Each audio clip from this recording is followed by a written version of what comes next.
15.5 বছর যারা ক্ষমতায় ছিলেন, এর আগে যারা ছিলেন, তার আগে যারা ছিলেন, তার আগে যারা ছিলেন, কেউ বুকে হাত দিয়ে বলতে পারবেন না যে আমাদের সরকারের সময় কোনো দুর্নীতি হয় নাই।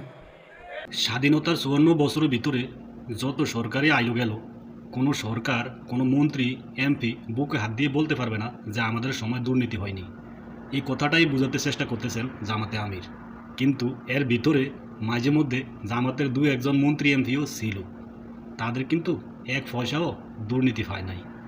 তাহলে আশা করা যায় এই লোকগুলোকে যদি দেশের শাসক বানানো যায়, আশা করা যায় দুর্নীতি হবে না। আলহামদুলিল্লাহ 2001 থেকে 6 সাল 4 দলীয় জোটের একটি সরকার ছিল, সেখানে আমাদের 2 জন মন্ত্রী ছিলেন। আল্লাহর এই 2 বান্দা আল্লাহকে ভয় করে চেষ্টা করেছেন কোনো প্রকার দুর্নীতির সাথে কোনো সম্পর্ক না রাখার জন্য।